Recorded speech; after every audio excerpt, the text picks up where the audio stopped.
Politicians don't understand people who do good simply because it's right. It makes them nervous.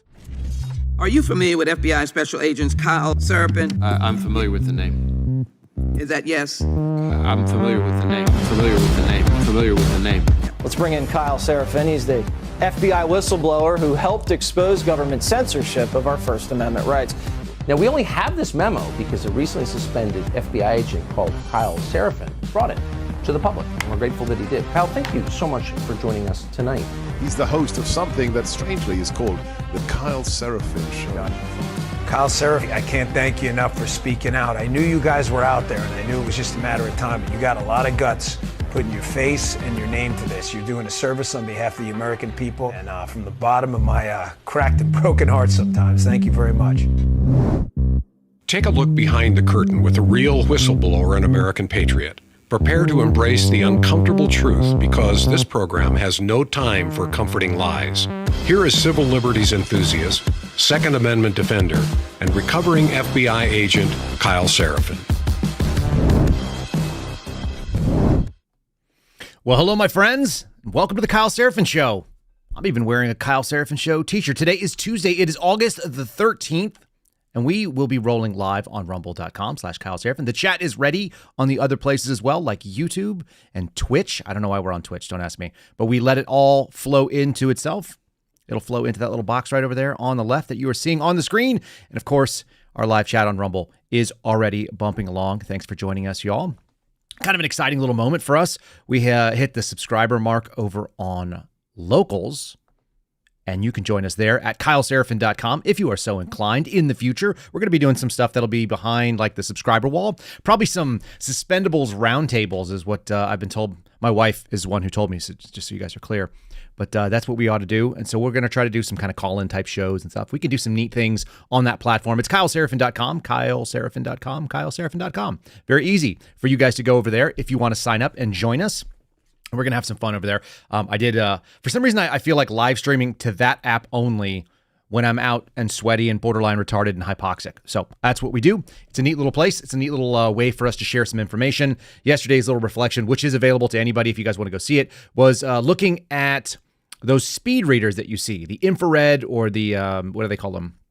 They're like the police, how fast am I going, check your speed things. They're a great place to hide a surveillance tool that many people are not aware of, and most local law enforcement, state law enforcement, and federal have access to these trailers that they can go set up in a place where they couldn't put up what we would call a static physical eye, which is a person sitting there and watching.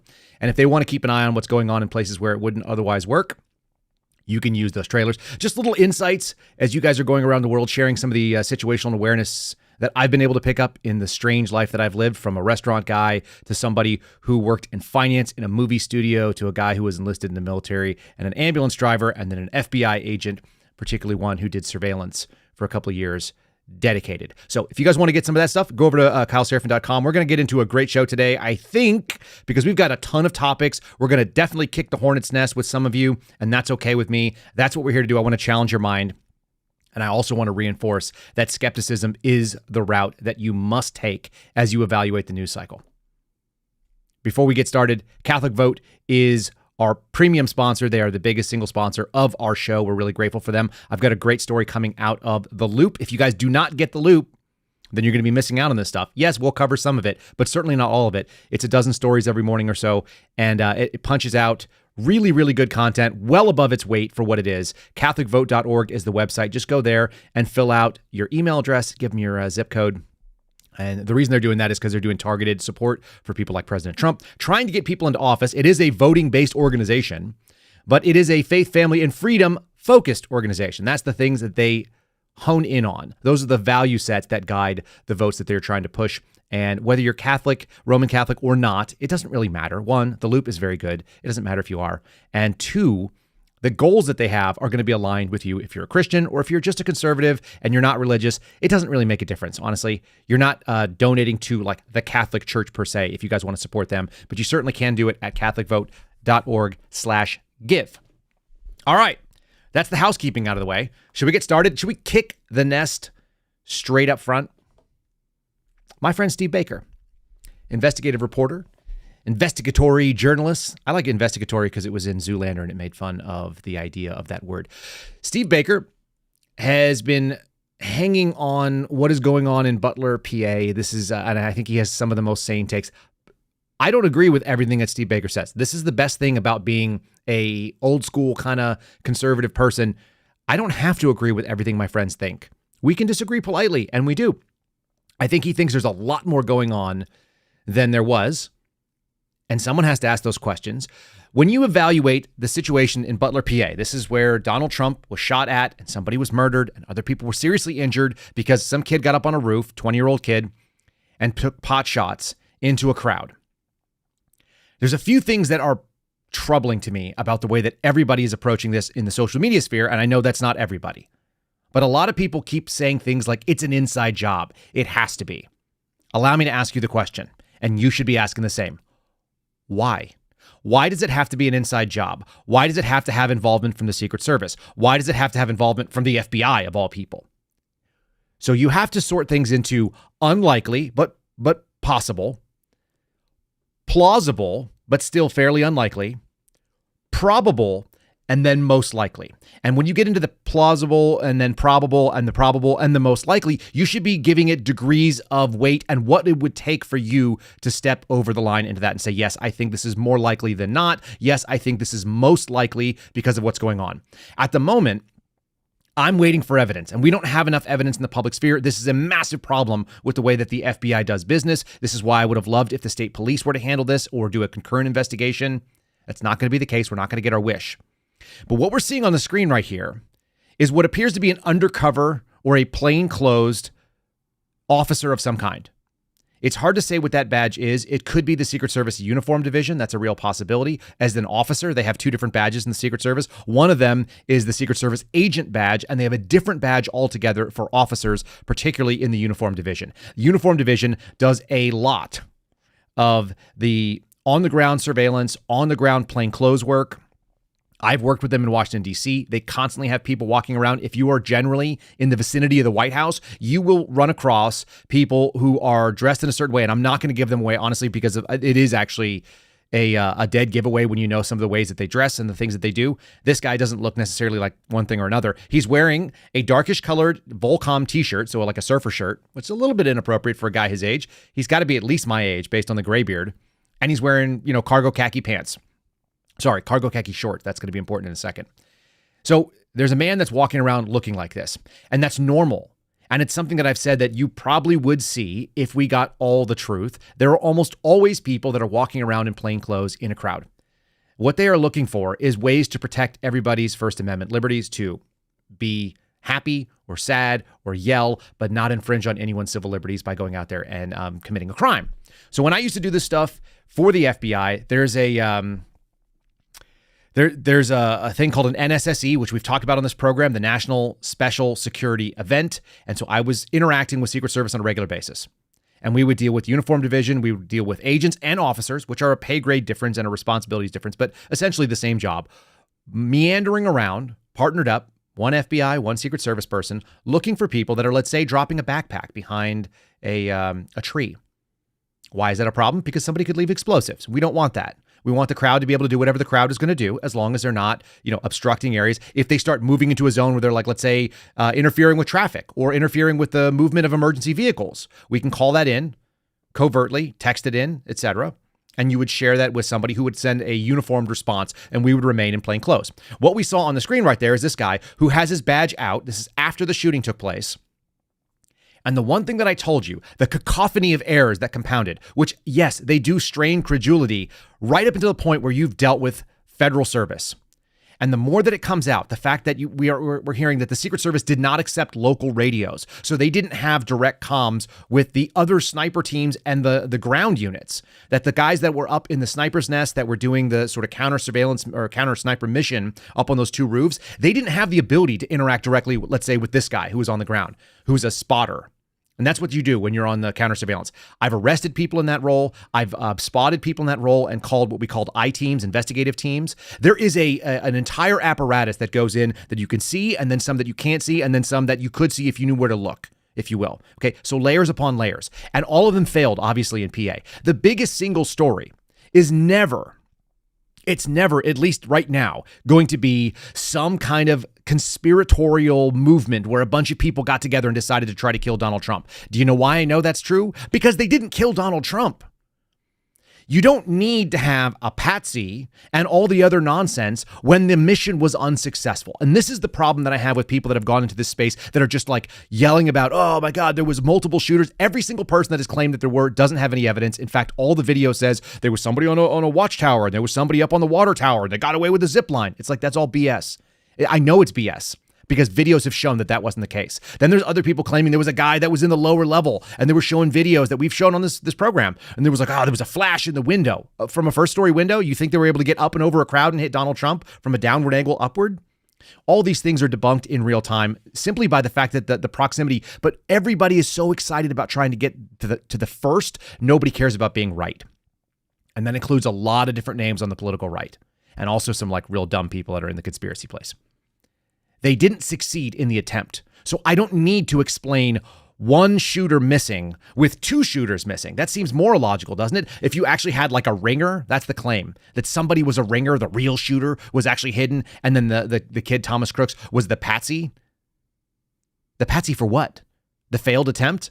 What it looks like to me, looking at it, having made a lot of 130, 150, 200-yard rifle shots with an AR, including with iron sights, including with just red dot sights and not just magnified optics. When you've done that a lot, it looks like he had a bad zero. He probably didn't know how to do what he was doing, or he jerked it to the left and missed Trump because he was aiming probably at a small enough target that it wasn't effective. What we saw the other day was the records released by Grassley that showed how many times he'd been to the range, but that doesn't say anything about the level of training, proficiency, or capabilities that he had. How many people have you met that said, I've been shooting for years, and you go out and shoot with them and they're terrible? It's a lot. There's a reason why I'm able to hit targets with a pistol at 200 yards. And I have friends that have been shooting for longer than me and have been carrying pistols for way longer than me that can't make that same shot at 50 or 80 yards. It's because their fundamentals are bad. And so if this kid didn't have that skill set, what I saw was he almost hit him once, but basically his general practice in the 7 or 8 shots, whether you think it was 5 or 7 or 8, the FBI said 8 pieces of brass, they all missed the assumed target of Donald Trump. Okay? Missed. One of them narrowly hit him, nicked him in the ear. But that looks like an accident if it's 1 out of 8, which tells me that either his zero was bad or his fundamentals were terrible or he wasn't aiming at all, which is possible because you heard the first 3 shots were measured and after that it got rapid and fast. The fact of the matter is why he wasn't shot right away when he was crawling up the rifle is the thing that is most interesting to me. And it's interesting because one of the things that I postulated right up front was that nobody wants to get involved in the blue on blue, you shot a cop in the head scenario. You shot a cop and put him down hard. And look at what this man is wearing. He's wearing the same exact color shorts, khaki shorts, and there's almost always a deconfliction meeting. Whether that happened or not, I can't say, but there's a decent chance that they knew that there were friendlies in the crowd and that some of those friendlies were dressed in plain clothes and looked like this guy. There's another picture of them. These are all what they would call like undercover or low visibility law enforcement. They're wearing darkish blue shirts that may have been a uniform that they came up with and khaki pants. The kid was wearing a gray. Looking at a scope from 440 yards away, 450 yards away, it would be very easy to have a pause and say, oh my God, am I about to shoot one of our guys? I don't know why he's on that roof, and I don't know why he has a rifle. But I'm not ready to take that first shot right up until he engages, and then they go in. And what we saw was the closest sniper team didn't engage, seemed to flinch, pull off the glass, and the team that was furthest away was the one that ended up making the kill shot from everything we can hear at 448 yards. Donald Trump mentioned that last night. I actually corrected somebody on the right who I like a lot. It was like, oh my God, is he just making stuff up that the sniper shot from 3 times further than the actual shooter did? No, he didn't make it up. From everything we can tell, that's what happened. But these pictures show 3 different plainclothes, they're calling them undercover, but let's call them what they are, low visibility people that were in a law enforcement role that were wearing khaki shorts and a dark t-shirt. And when you see that, you go, oh my God, the shooters that were up there in the counter snipe position may have had pause simply because these guys were out there in the crowd. And I see you in the chat saying it doesn't explain leaving Trump on the stage. No, it doesn't, except that you saw who was the one that were doing the body work. You had 3 of the people in close proximity to Donald Trump were females that panicked and asked, what are we doing? What are we doing? What are we doing? Remember the original videos. A lot of these people did not ever get there. And here's a real scary question for you, because I think this is actually worth spending another moment or two on. How many interrupted attempts, not investigative attempts, where like the FBI comes out and shoots a guy in Utah and says, oh, he was making threats against the president, so we went out there and executed a search warrant and interrupted his plot. Those are not real to me. I'm talking about how many people woke up one morning, grabbed a weapon system or an explosive system, and went to an event where a Secret Service protectee is. And I don't care who that person was. If it was a foreign dignitary, the president of the United States, somebody running for president, the vice president, take your pick. In the last 40 years since Reagan, how many people have been nabbed trying something on the day of? How effective is the security apparatus when they are in the field at a place like Butler, PA, at a big park or a county fair? We don't really know. That's where I would like to see the beginning of the security audit. How many times have you interdicted somebody that was trying to pull off what Thomas Crooks did? Or have you been relying on the reputation of your agency that says we are the most elite and badass capable force and nobody will ever take one of our protectees? And you just assume that nobody's ever going to try you. Do any of these people have real world experience interdicting somebody in real time? My guess is it's very, very few. And then the last thing that you have to understand, and I had this little back and forth on Twitter yesterday with somebody, but I want you guys to understand, it is very rare for federal agents to be authorized to do something proactively sua sponte without having like a call and someone saying, okay, yes, you are authorized to go and do this. The one time that I've arrested somebody without having an arrest warrant, what we would call like an in the field, probable cause based arrest.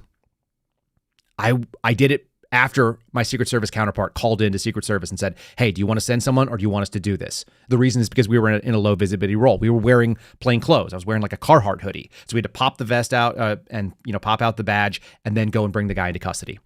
But we got permission to do that because you don't want to go and arrest somebody and then find out they're going to drop the charges afterwards. There's some real liability. There's a lot of failure to have these reps in federal law enforcement. It's a massive problem. Because people think that federal agents are like cops, and they're not.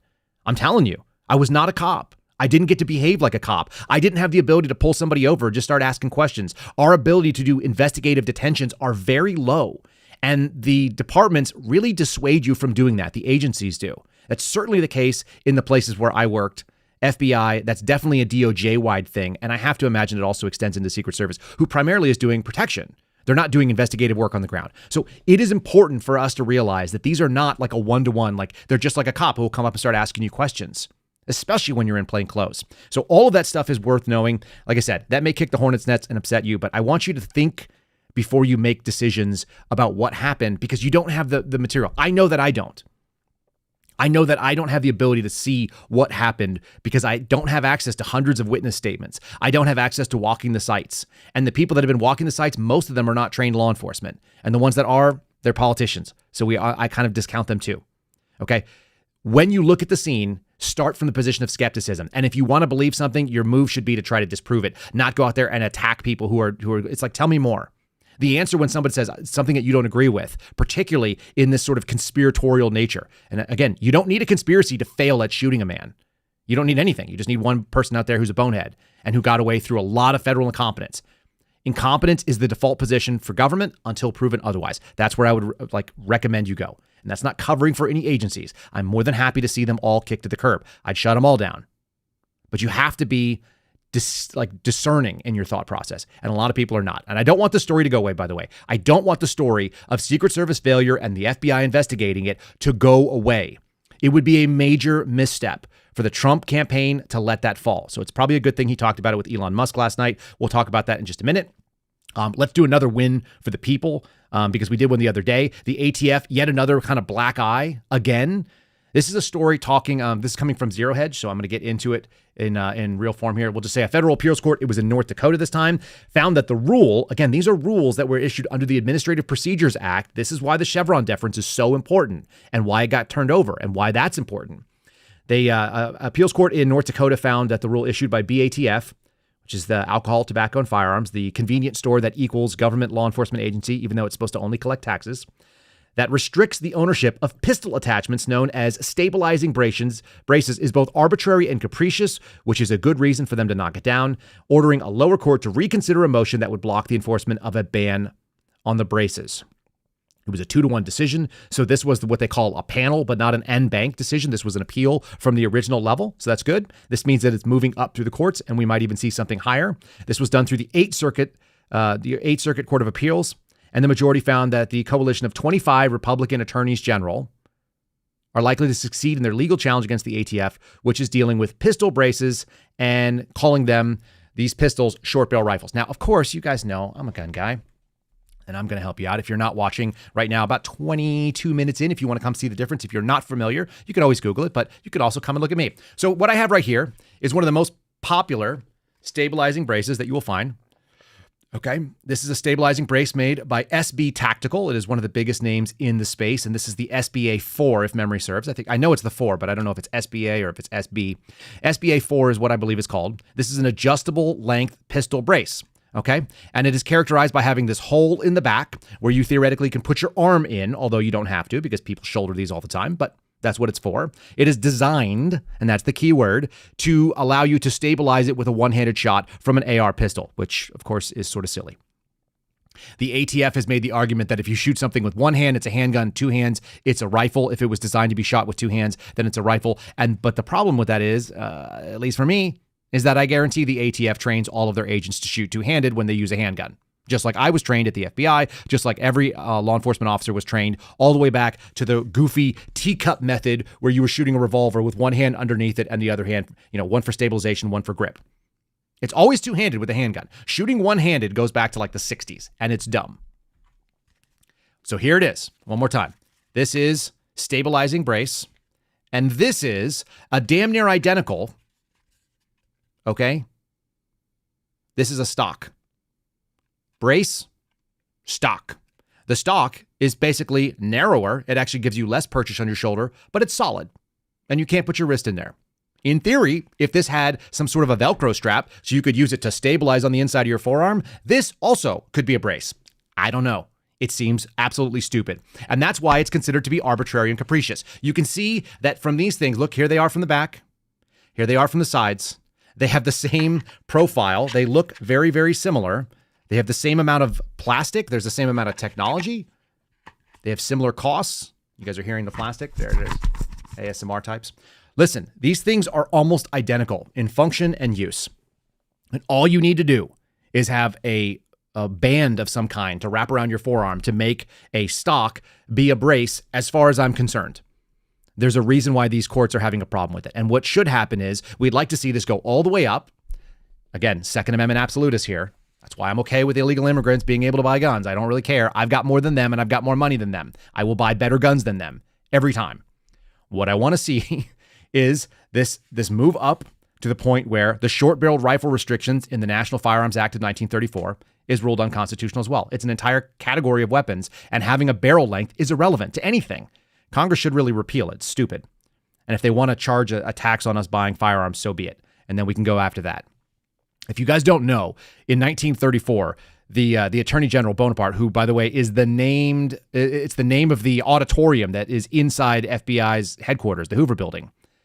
That Attorney General pushed forward legislation and got a suite of legislation to criminalize, even though it should have never been able to do it, the possession of silencers or suppressors. They're called both. The patent for the original design is actually called a silencer. So if you guys are trying to straighten people out and correct them, don't be wrong. They wanted to straighten out whether or not people could have short-barreled shotguns and short-barreled rifles, and then machine guns, which is very specifically defined, not based on the rate of fire, but based on the way the trigger works. And then, of course, the issue with suppressors. All of these things were not banned categorically, could not be banned, so they had to put a tax stamp on it, and the tax stamp was prohibitive for the average person in 1934. $200 was thousands of dollars in today's money. So it was a lot of money, and that was what they tried to do. They basically made it available to the rich. If you guys want to know, gun control is always racist, and it's always classist, and it's always been that way. Every single instance of this stuff has been put out that way. So it's very interesting to me to see that our courts, even in the 8th Circuit, which is not, the one you hear about all the time, the 5th Circuit does really good rulings, but even in this North Dakota court and in this panel decision, the majority has ruled that this arbitrary and capricious rule is stuck. Now, the one person who dissented was sort of a lib judge, and his statement was that this was moot, simply because there was already a preliminary injunction and it was already stopped, so they can't enforce this, and they basically abandoned this rule because the ATF can't make it happen. The real issue here for the capricious nature of it is these were all submitted to the ATF's technology division years ago, like a decade and a half ago, and they were ruled to be not a stock and therefore could be used as a pistol brace for what they were designed to do. And then they changed their mind after Trump, under Biden, and this has been this fight back and forth of the ATF trying to creep in and shut down and criminalize more otherwise law-abiding gun owners who found an engineering solution to a problem, which is how do we get a shorter barrel on a rifle? They're still not concealable, people. I will pull something here at some point. I have a 7-inch barrel on an AR. It's a 5.56, 7-inch. It's like an interior gun. It is not concealable unless you're enormous. So it's very frustrating to see the ATF working against the interests of the citizens, working against our freedom. It's nice to see the courts working in our favor, and we are seeing that. So that's kind of helpful. I'm going to do a quick read for my buddies over at Mad Hat Jerky. I think this is going to pop up. There it is, Mad Hat Jerky. If you guys want to support the program, I'm just about to order another round. MattHatJerky.com/Kyle, Kyle. At the end of that, Matt with 2 T's, hat with 1 T's, jerky. It is the steak in a bag, best tasting snack that we use in the Seraphin house. It's the only protein sometimes that my son will eat because he's 3 and he's weird and he does weird stuff like that. He's weird JD Vance style. 20% off when you use my promo code KYLE at checkout. That will let you set it up. If you want to do a subscription, once you figure out what you like, you can use it again there. You can only use the promo code there one time. If you wait like a couple of weeks, they'll come back to you and offer you another promo code and you can save money on that. Or if you subscribe, you'll get 20% off right off the bat. I always recommend like the 2-ounce bags. Once you figure out what you like, get yourself either a 6 or a 12 ounce and get a real big bag of this stuff because you'll go through it and it lasts for a couple of months. It's a good snack you can keep on your desk so you just don't end up hangry and yelling at your wife for something that you did yourself. You know, like some kind of thing, like you misplaced your phone or your wallet and you're trying to blame somebody else. Don't do that. Don't get hangry. Not at your spouse. All right, let's talk about JD Vance because this is kind of fun. So I found this morning. I was very interested in the story, mostly because I've been waiting for some really good hit pieces. JD Vance's Weird is not a very good hit piece, it turns out. It's not very interesting, and it's not very strong. So this new line of attack is funny to me. Workers allege a nightmare condition at Kentucky startup that JD Vance helped fund. Multiple reporters working on this for CNN, and they must have put some real money into this because apparently they went out and interviewed people in Kentucky. And I got to imagine people who work for CNN do not want to go and hang out with people in Kentucky. But they did, allegedly. So I'm going to start this article off. I'm going to tell you a little bit what I think about it because I read the whole thing, and it hits kind of flat. To be fair, it's not a very good hit piece as far as they go because very little of it has anything to do with JD Vance. That's the real thing. Can you tie malfeasance or some sort of improper action to the individual? No. The way that they're tying it is that his money was involved in the fund that created an app and a company that he didn't run. He was like, I don't even know if he was on the board from what I can tell. It looks like he was just an investor. All right. Venture capitalist JD Vance, he's repeatedly touted that his guiding principles for investing in a company is that a business should not only turn a profit, but it should help American communities. This is a great aspiration. Most businesses do not turn a profit ever. Most businesses go out of business. So once you know that, it changes the way that you look at these things. And the whole point of being an angel investor or coming in as a venture capitalist is that there is a venture. There is a risk. You are going to try to go after something and create something out of nothing that wasn't previously there. And it may or may not be successful. And if it's not successful, that's normal, right? That's why it's a venture. The people who have better track records, have more credibility in this space. So he invested in a group that was called App Harvest, APP Harvest. It was a startup that promised a high-tech future for farming and for workers in Eastern Kentucky. Now, because this is CNN, they went after and talked about how brilliant it was. I'm sorry that it was so terrible and what happened. But if they had done it, basically, let's say that Doug Emhoff had been an investor in this, they would have been like a brilliant but failed project, and they would have been glowing about how they tried so hard but they didn't get there. It's really interesting to see this kind of stuff. It's not just a good investment opportunity. It's a great business to make a difference in the world. That's what JD Vance said on Fox Business the day that the company went public. That's what you do when you were going behind a project. He became kind of like a de facto spokesperson in some ways. That's CNN's claim. I don't see that listed by him. So there you go. Once again, we'll just take it for whatever it's worth. They went hundreds of millions of dollars in debt and eventually declared bankruptcy. They tried really hard and were not successful. This is common in American businesses. CNN reviewed the public documents, interviewed dozens of former workers there, and showed that it not only failed as a business after pursuing rapid growth. This is a common misstep. People overstep and they don't, scale properly. But they also provided a grim job experience for the working class Kentuckians that Vance vowed to help. Well, did he vow to help them? He put in a bunch of money. It wasn't even that much money at the end of the day. It was $150,000. That's not that big of an investment. Got them basically from going underwater to sustaining the company. And then these people got to work there for like 2 years or something. They were there, it looks like almost 3 years. 2020, they went public in 21, 22, and then by 23, it looks like they were having a problem. And so this is the issue. There were complaints filed with the U.S. Department of Labor and Kentucky regulators who went in and they were claiming that there were not sufficient water breaks, that there wasn't adequate safety gear, and so on, and that the workers suffered heat exhaustion or injuries. But the state inspectors came in and didn't find any violations. So how funny that people on the political left who love the government to come into the business of the government didn't come in. You know why? Because government is mediocre. Maybe there actually were real problems there. It sounds like the temperatures inside the greenhouses they were running reached up to 128 degrees, which is super hot. That's really uncomfortable. But out of curiosity, when you sign up to work in a job as a greenhouse worker, what kind of temperatures do you expect? What sort of humidity do you expect? I just don't know. Like, I would never sign up for that. I've heat stroked out. My body temp has been over 106 and I don't handle heat as well. It's the reason why I go run in the heat. 15, 20 minutes and 100 degrees, it sucks, especially at high exertion.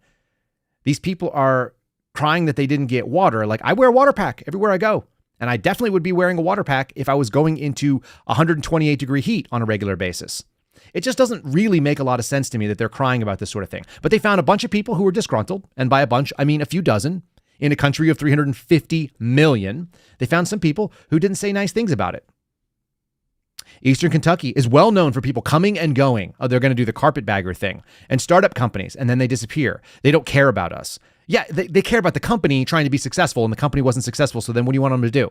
Pay you for nothing? It's very weird. And I would feel this way if you were trying to make this attack on anybody. I tried to look at it from the other side. Like, can I get mad about this? It's hard for me to, because I generally side with people. Do work, be responsible, stop crying. He was an investor. But he stepped down from the board in 2021. So all the complaints they have basically come after that fact.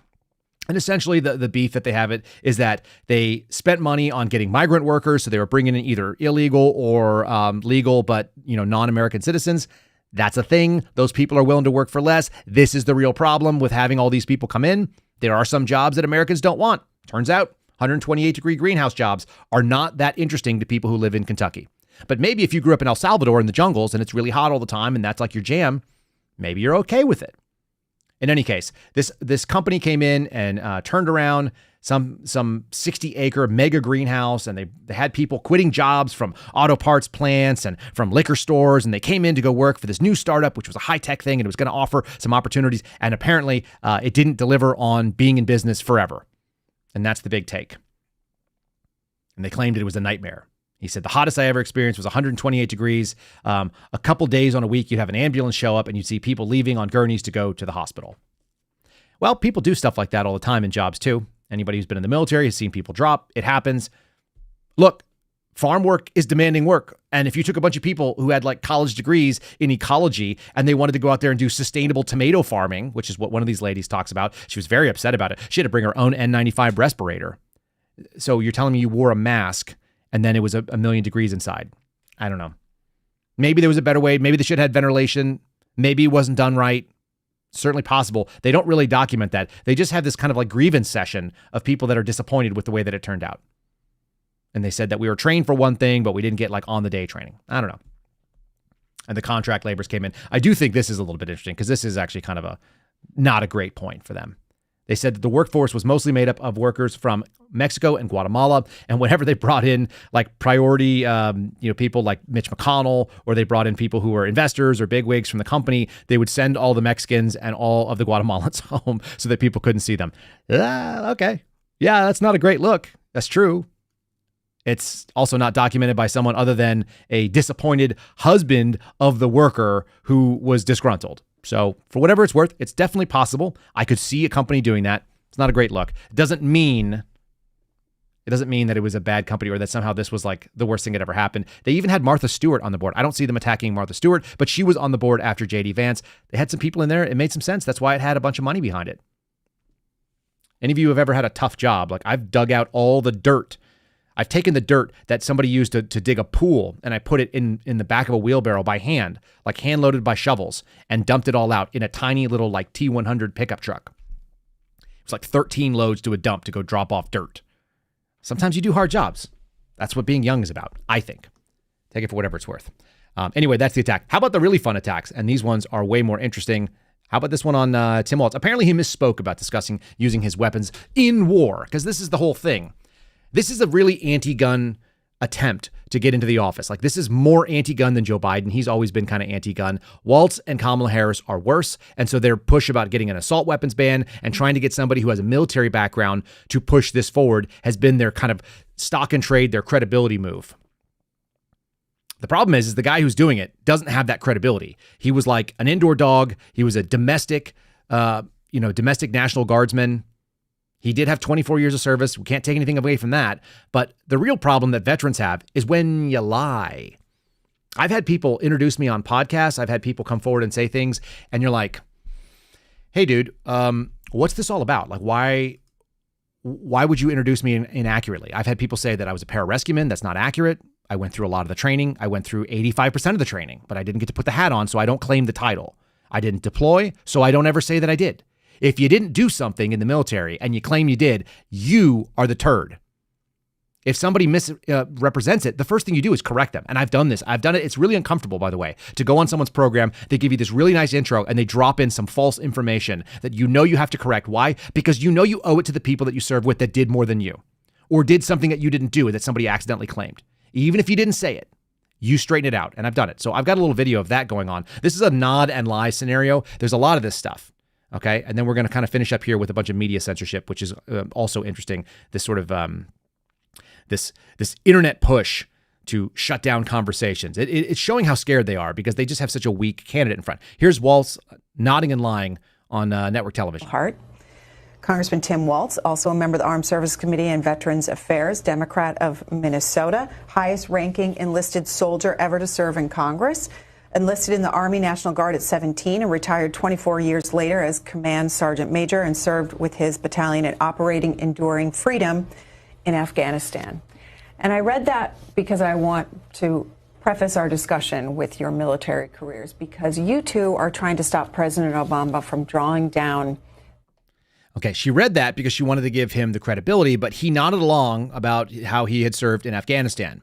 And we know that's not true. He also apparently didn't know whether Bagram was in Iraq or Afghanistan and released a statement when he was a congressman, indicating kind of alluding that he was a service member and that he was at Bagram Air Force Base in Iraq, which is going to prickle some of you guys exactly the way that it's supposed to. The guy's just making stuff up. He's been trading on a military career in a way that's not fair. And then that highest ranking bit, the highest ranking enlisted soldier. So he served in an acting role, which is what we would call that in the federal service, but I know there's another name for it in the Army, and I didn't serve in the Army. There is a name when you fill a billet, but you don't actually hold that rank. At least you didn't get to hold on to the rank. And he didn't get to hold on to the rank of Command Sergeant Major. He didn't retire with the rank of Command Sergeant Major, which is a really big deal. And he put it on his challenge coin for the House of Representatives 1st District. He would hand these things out to people. And there is Bree Dial, who does some work for Daily Wire and is a correspondent overseas, and she's also a veteran, honing in on misprinting, quote unquote, misspeaking, and all this other nonsense about the rank of Command Sergeant Major. He even puts it in his bio on Twitter. There you have it, Command Sergeant Major. Look, if you retire as a Master Sergeant, there is no slouch in that. That's not a slouch move. And nobody would take that away if you said, I did the work and I'm proud of my service and I was never called upon to go somewhere. In my case, I was never called to go overseas, even though I tried. I really did. That was all I wanted to do. Sometimes that's not the way it works out. So be it, especially in one enlistment. In 24 years, that makes you a piece of garbage. You're claiming things that are not true. Now, everyone keeps using the word stolen valor. There is a legal definition of that because there is a statute that you can define. It's usually claiming awards that you did not earn or wearing them and presenting yourself as that. But this is certainly false information. And what we know in a biblical sense and what we know as people who look out into the world, when you find people that will lie to you over small things, they will lie to you over big things. It's one of my funniest gripes, but I saw it right away when I worked for the FBI. They lie about their birthday, people. Men, imagine going on a date with a woman and she lies about her age. It's like, why? Why would you lie about something that is so, one, easily provable, and you're obviously going to flip up at some point? And two, what are you benefiting from that lie? Like, it doesn't change the way you look. It doesn't change the way that you act. It doesn't change the experiences that you've had, if you're being honest. So your age is sort of irrelevant. Especially once you've agreed to go on a date with somebody. Like, the whole point is that you present yourself, here's what I am. And he's trying to go on a date with America. Tim Walz is trying to go on the date with America to be our vice president. That's what he's trying to do. Call it what you want. And he's leading off with lies. For me, that's a no-go. It's real easy. My wife is she's a terrible liar. She's one of the most honest people I know. It's great. We should all aspire to do that. Tim Walz has a real hard time with it. He's a teacher? Sure. A football coach? Sure. Command Sergeant Major. It should say Master Sergeant retired. And we would all go, yeah, absolutely. Again, here's those challenge coins. These are one of them in the wild and one of them from a different picture here. It's not debatable what it shows. Those stripes are very definitive. Anybody who's seen 3 chevrons on the top, 3 stripes on the 3 rockers on the bottom, that's an E9. And you're making a claim. And you're making a claim by you've minted your false statement. That should trouble people.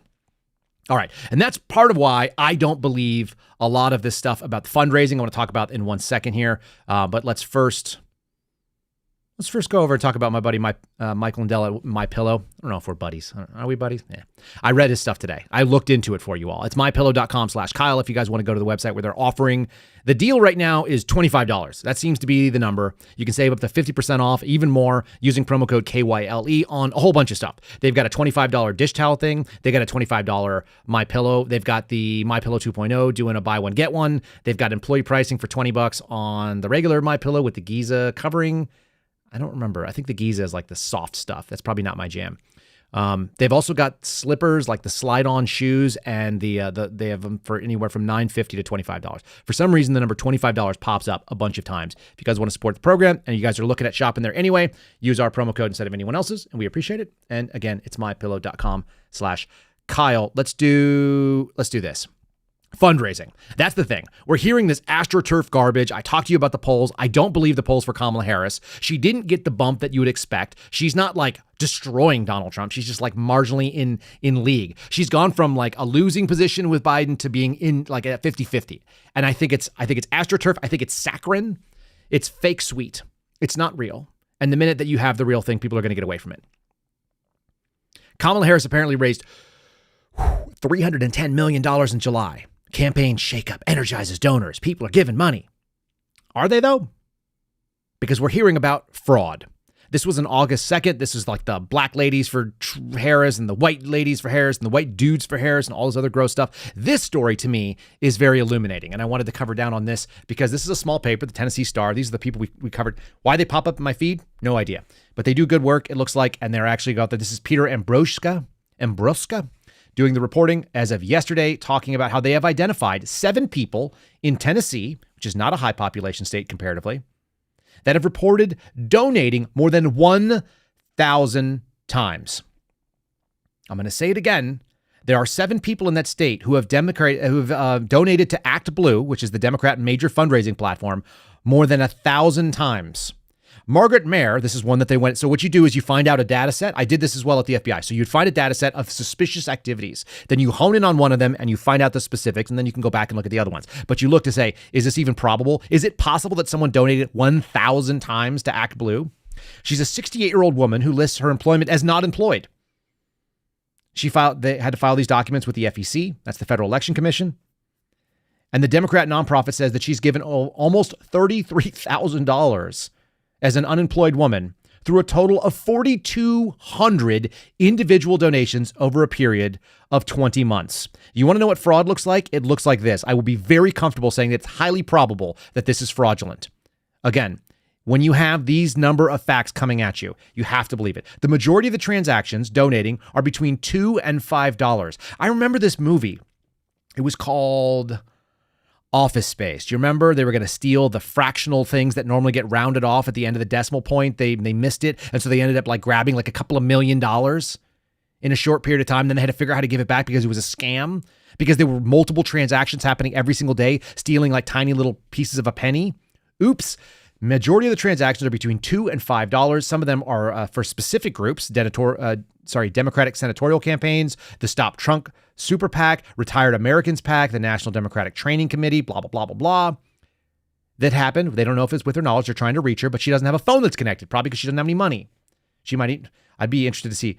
They said over 589 days since January 1st of 2023, there were 4,200 individual donations, averaging 7.1 donations per day. This is what a patsy would look like. This is how you seed money into a campaign in a fake way. And this is a real problem. The total amounts were $32,979, which was an average of $56 in donations per day, meaning 7.1 transactions, of roughly about $8 on an average transaction. These donors have been referred to as ghost donors, I think accurately so. This is a really wild story. This should be national news. Okay? So when you look at it, $33,000, I looked to get that $310 million. You're talking about roughly 9,000 donors giving in the $30,000 mark. 9,000 across this entire country. You need 9,000 victims of fraud whose identity you can steal. And here's the thing. We always thought that the idea of you taking somebody's identity, they would basically turn around and use it for profit. Who knew that you could use it to money launder to a political campaign? And this seems like what's going on right here. I'm saying seems like because we've seen one little example in one state with like 7 or 8 people. But that's a ton of money if they're doing $30,000 at a time. This was referred to as smurfing, as you guys pointed out in the chat. Yes, that's the small donations that are going to be out there and creating this crowd swell. And it looks like real donations. I don't think it's a real thing.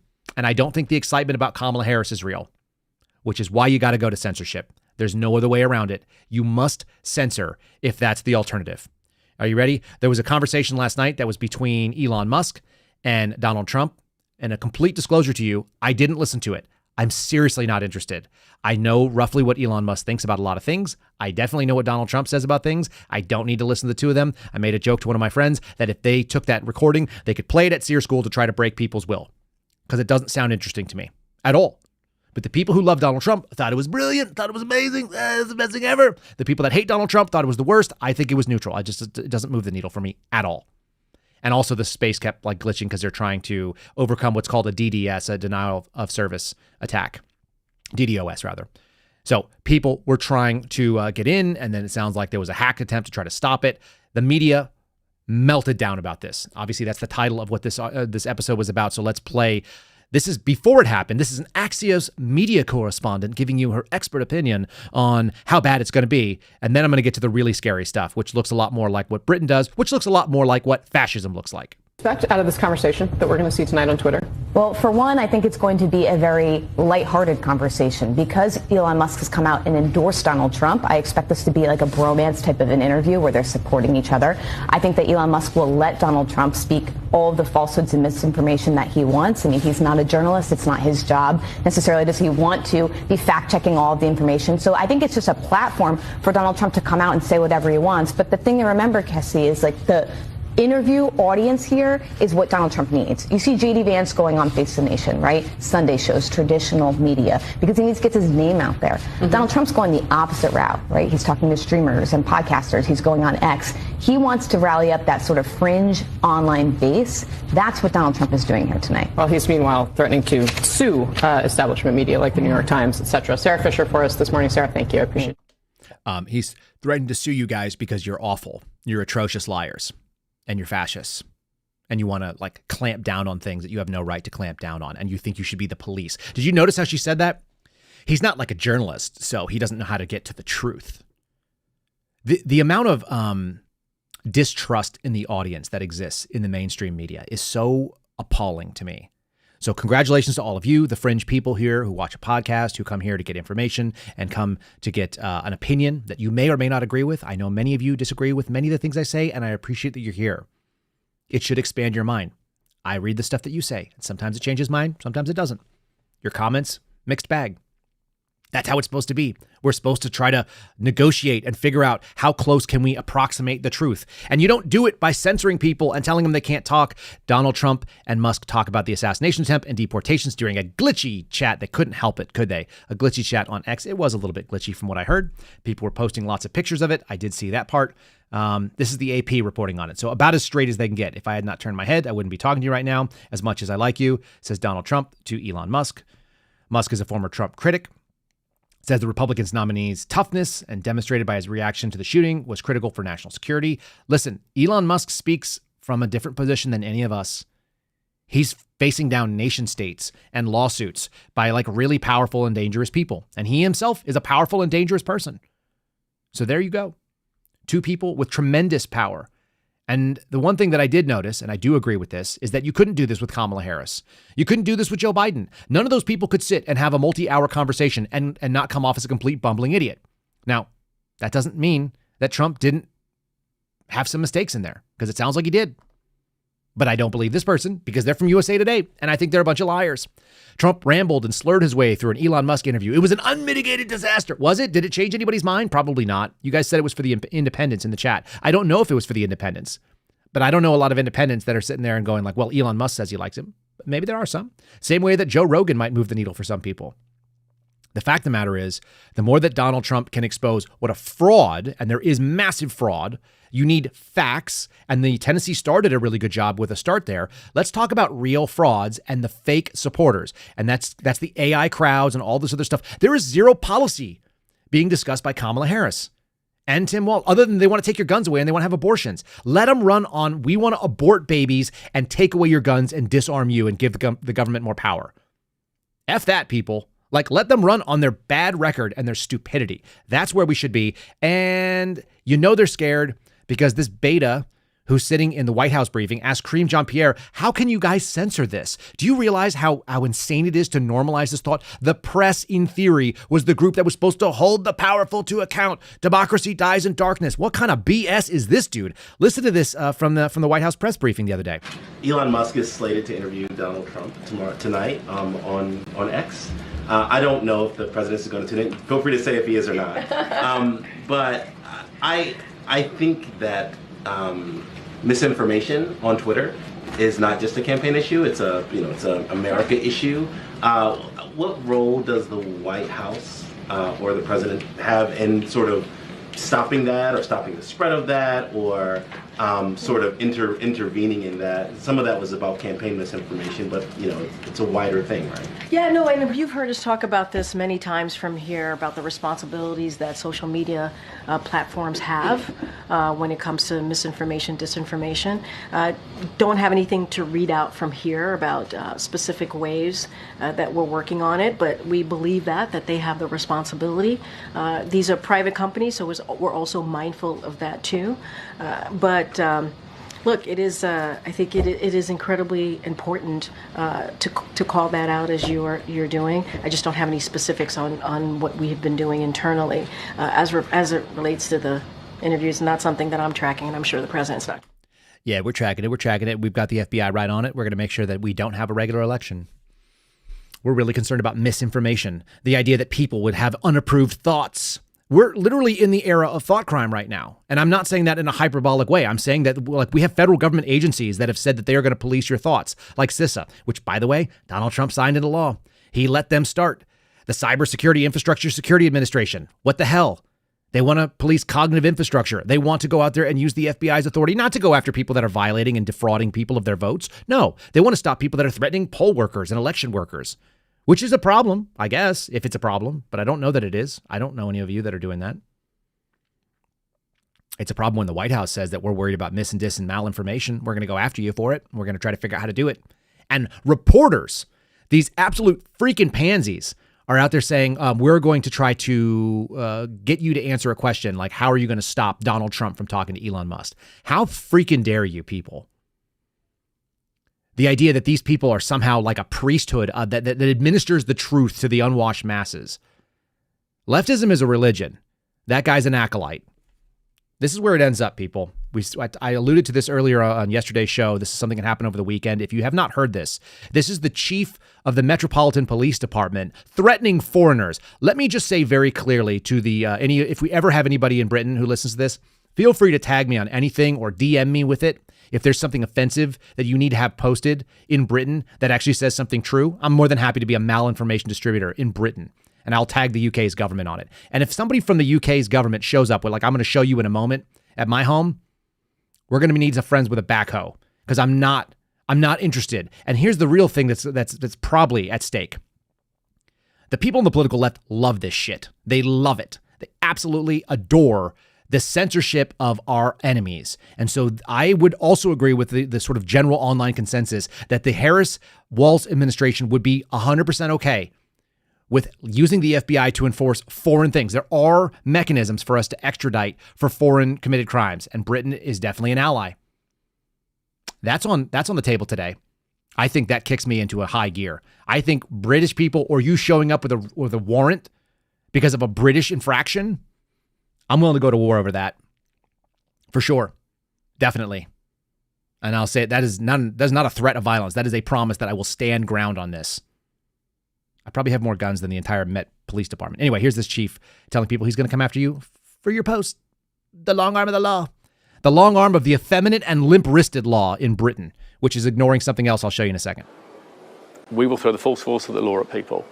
And whether you're in this country committing crimes on the streets or committing crimes from further afield online, we will come after you. Talk to me about that, because we have seen some high-profile figures whipping up the hatred. You talked about it in there with the officers, in fact, about this being added to by online commentary. I mean, I'm even thinking of the likes of Elon Musk getting involved. What are you considering when it comes to dealing with people who are whipping up this kind of behaviour from behind a keyboard, maybe in a different country? Being a keyboard warrior does not make you safe from the law. You can be guilty of offences of incitement, of stirring up racial hatred. There are numerous terrorist offences regarding the sort of publishing of material. All of those offences are in play if people are provoking hatred and violence on the streets, and we will come after those individuals just as we will physically confront on the streets the thugs and the yobs who are causing the problems for communities. Met Chief, keyboard warriors are not safe from the law. Allow me to make this offer, like most of you that are in the live chat that I'm seeing right now. If he wants to see someone transition, since they seem to love that a lot too, they're all in on the agendas, and that guy was awfully effeminate looking. If they want to see someone transition, I will transition from keyboard warrior to warrior IRL in real life. Like, bring that shit on, dude. Wow. It's so incredible to see it. Here's an example. They're not kidding about this, by the way. Thought crime is real in the UK. This is a woman that we've talked about before. I can't remember her name, but I'm going to play her little clip here. It's 2 minutes. It's longer than I normally would play, and I know we're about to hit the 1 hour mark. But listen to me. This thing is insane. Allow me to set it up for those who are listening only. There is a police officer, also effeminate looking. He's standing there with this sort of like weak facial hair. He has a clipboard and a high visibility vest and all of the body cam and apparatus. He doesn't appear to be armed because they don't arm most of their police. And he's interviewing a woman in a trap gotcha questionnaire style way in order to get her, in order to cite her or arrest her for silently praying outside of an abortion clinic. That's the crime. She's already been acquitted of this twice. She's been arrested, hauled in front of a court, and acquitted 2 times, which she will also tell the police officer. And they still are not done with this. We're building up to a pretty good, maybe therapeutic and cathartic palate cleanse for you guys. But let me just play this because it is really, this is where we're heading in this country as well. And we're already seeing it because they've gone after people for singing and doing hymns. That's why my association with Catholic Vote will be unfaltering. Enjoy this, or not. Are you protesting? No. Are you here to pray for the lives of unborn children? As I've mentioned to one of your colleagues before, I think that's a little bit of a leading question. No, I'm not, actually, today. Can your actions be carried out elsewhere? I'm not doing any actions. I'm just simply thinking silently in my head. Okay, and why have you chosen this location to stand? This is an abortion centre. I'm praying for those who've been hurt by abortion. So, Well, I said before, are you here to pray for the lives of unborn children? Yes. So yes. I said no. You said no. I'm praying for those who've been hurt by abortion. Hurt by abortion? Yes, that's right. Okay. So are you aware there's a public space protection order in place here? Yes, I don't know if you know, but I have actually been arrested twice. I've gone to court and been acquitted for allegedly my silent prayers. I've actually received an email from the police telling me I'm allowed to be in this area. I don't know if you're familiar with that situation at all. This is exclusion area? Yes, that's right. That's why I was arrested previously. So yes, I'm very much aware there's a PSPO in place. Okay. And are you aware that you're breaching the public order protection order in place? I'm not breaching it, no. Will you move from here to outside of the exclusion zone? I don't see any reason why I would need to do that for the reasons I've just explained to you. Okay. So if not, why are you not willing to move outside the exclusion zone? Because of what I've just said, because I don't think I need to move outside the exclusion zone. I've been to court over this. Okay, so what we're going to do, we're going to issue a fixed penalty notice now. So what am I being issued a fixed penalty notice for? Because I believe, and my colleague believes, that you're here to protest. I've just told you I'm not protesting, I'm simply silently praying. He tried to jam her up over and over again, and he can't do it because, one, he's not that bright. But the real key is that he's a good German. He's going to get to the result that he wants, which is I'm going to issue a citation and or you're going to be arrested, depending on how you answer these questions. And he doesn't seem to have his heart in it, does he? And he's doing it anyway. This is the danger. This is the danger in this country right now. It continues to be the biggest danger. Good people who do nothing. As I stated in the first interview that I did, now public, with James O'Keefe in May of 2022, I don't have a problem with people who think they're doing the right thing, that are believers in the cause. I will disagree with them, but I appreciate that they are doing the thing that they hold true. What I have a problem is with what I assume that guy is, and I'm going to speculate a bit. I have a problem with people who are going along because of their paycheck, because of their pension, because they are interested in doing the thing that keeps them comfortable and not what is right, despite an oath and a requirement, a responsibility to the public. When you forsake your duty to do the right thing because it's convenient for you, you're worse. You're worse than the people who point you like a gun. You are the weapon, and you have a choice, and you've surrendered your agency to evil. So screw you. Seriously. Let's talk about actual evil as we kind of wrap up here. Here's a little bit of actual evil. You remember Fauci? You remember that guy?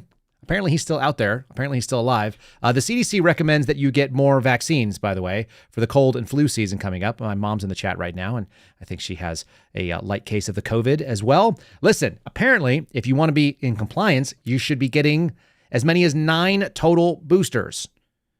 It's interesting to hear Fauci say that that is not the case for Dr. Anthony Fauci, the purveyor of these shots, but he still gets infected. He's been infected with COVID more than me, as far as I can tell. So someone tell me the benefit. I guarantee you I run into more people.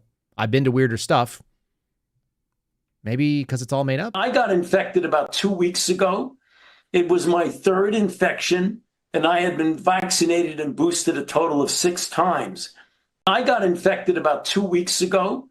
It was my 3rd infection, and I had been vaccinated and boosted a total of 6 times. How am I not dead yet? I have none of those shots, and it didn't protect me even a little bit. Oh, and I've been infected less times. I don't know. Maybe because it has nothing to do with that. Should we still be wearing masks? Fauci says yes. Let's make sure you guys are wearing your masks out there. This could be a real interesting line of campaigning. Unfortunately, Donald Trump has hitched himself to the Operation Warp Speed. He should have turned on that probably a year and a half ago or 2 years ago.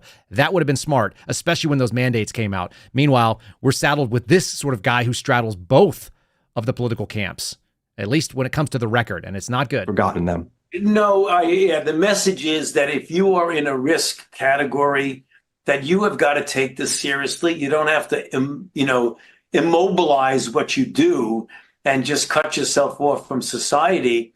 But regardless of what the current recommendations are, when you're in a crowded, closed space and you're an 85-year-old person with chronic lung disease or a 55-year-old person who's morbidly obese with diabetes and hypertension, then you should be wearing a mask when you're in closed indoor spaces. Certainly when you get out on an airplane, you should do that.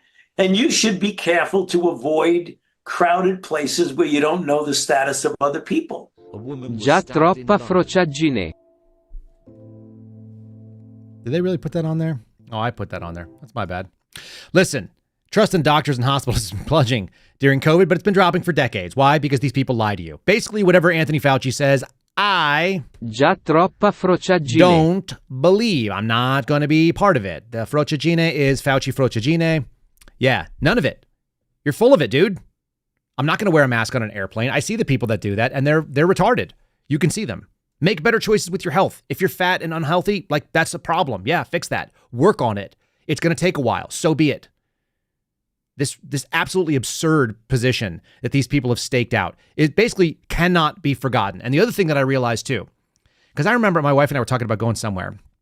Where was it? We were going to go to some restaurant, and I don't remember what it was. But we ended up. Oh, I know. It was a Ruby Tuesday. I don't know why that was a thing. We were somewhere, and that was the option. We could feed our kids at a Ruby Tuesday. And I remembered when I went to Albuquerque in 2021, I got lambasted because I wouldn't put on a mask, and I just basically like stared them down as I took my 2-year-old and my 3-year-old daughter, like operating as a geo-bachelor with 2 children and a dog in the car because we had to pull into a hotel for the night. And I went and I fed my kids at this place, and they were like giving me a hassle about wearing a mask or not. And it's like, I'm not going to do it. I'm going to walk to the damn table, and you can serve me or not. If you want my money, great. If you don't, like, get the F out of here. I'm not going to put a mask on my face to walk 34 feet. And then I remember we drove 45 minutes to a Thai place that was in the middle of the desert, in the middle of nowhere, near Las Cruces, specifically because what we wanted to do was patronize that little company so that it stayed in business. And when we got there, it was a 9-foot walk. I could have spit and hit the table. And they were like, if you walk there, we're going to call the police. And I had 2 little kids with me, and my wife was in the car with a third and was heading in to go sit down. We couldn't, like, I could have jumped and landed on the damn table, and they freaked out about it. And the waitress, of course, wearing a mask. Of course, everybody in the restaurant's not wearing a mask because they're flipping eating. These idiots were making policy. You cannot comply with any of this stuff ever. Not anymore. Or you're going to end up like that British cop doing something that you will one day hopefully regret with everything that you have. Do not. There's a reason why the trust in this stuff has fallen. Catholic Vote has a good article on it. You guys can check it out. They're talking about a study that's been published in JEMA and the fact that the COVID-19 basically just accelerated a decline in trust. It's gone from 71%, basically people trusting in hospitals in April of 2020 to 40% of people. It's the reason why me and my wife ended up having a baby at our house with no doctor. I don't trust them. They've lost their credibility. Fauci has none either. Yeah. Be ungovernable is exactly right. Our chat's got it correct. You're hitting it. Let me show you something about being ungovernable. This is going to be our palate cleanser for the day. Before we do that, let me just say, if you guys want to get a cool shirt looking like this one, which is a great looking shirt, by the way, made by my friend Garrett O'Boyle, you can do so by going to our merch store. It's the-suspendables.com. Use a promo code if you want to save a couple bucks, 10% off by using the name KYLE. It's the same one we use everywhere, the-suspendables.com. That's the promo code for a really cool looking TKSS, the Kyle Seraphin Show shirt. Yep. They're really good looking shirts. The back of it kind of reminds me of like either The Godfather or Top Gun as far as the lettering goes. You guys can find them online. Check them out. It's a good looking shirt. I wear it places. Nobody gives me a weird look. Sometimes they give me a look like, are you the Kyle Seraphin? And that's actually never happened. So don't worry about that. It won't happen to you. Check out the merch store. Okay. So let's do, man, this is so off-putting. Look at this clown show person. Why is it up here twice? 1 second. Let me get rid of this extra little thing covering me. I don't need things covering me. Thierry Breton is in Brussels and looks kind of like a sort of effeminate. I've used that word a couple times, but this is like a female pretending to be a grown-up Harry Potter, senior citizen Harry Potter.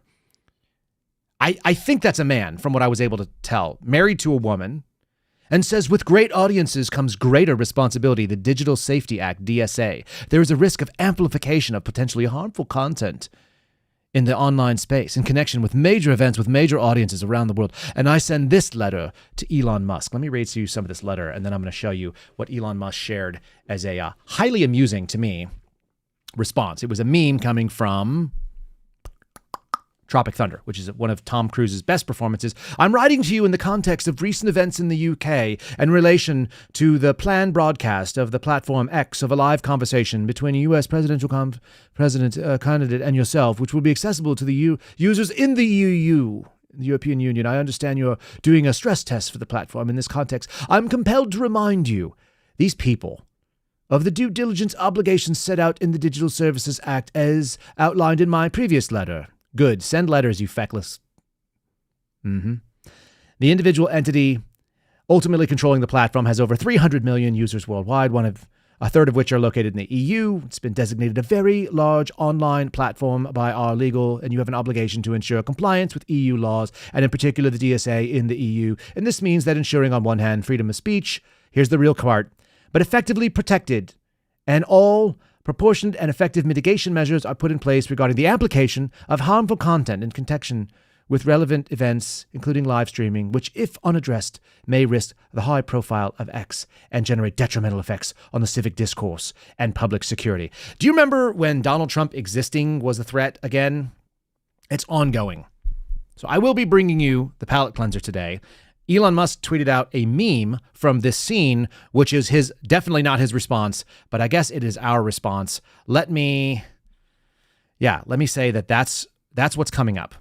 And you want to hear that because it will be therapeutic for you. Allow me to throw up a 5-star review, and we will do this as we sort of round out today's show with that. Are you prepared? Boom. Here we go. This is coming from Atwater2727, definitely 5 stars. I love Kyle's brutally honest take. It's actually brutal honest take. I should say that correctly. On all topics, it's got to be my favorite part of his show. I love that he tells us what we need to hear, not what we want to hear. And that makes for super easy to give him 5 stars. It's a shame that I can't give 6. Kyle helps me understand what can be unburdened by what has been. All right, here's what can be. You can say this to world leaders that are commissars and members of the commission in the European Commission. This is Elon Musk, definitely not Elon Musk's response. This is my response, I suppose. Check yourself if you're at work. Turn the volume down, put in your ear pods. Don't let this get you fired. It is very... He's got to find out who that was. So... here's the deal. You go into thought police and you start kowtowing to enemies of your nation, then you're going to end up in a situation like this. There was a 34-year-old woman and an 11-year-old girl stabbed in Leicester Square in London. There's the cops.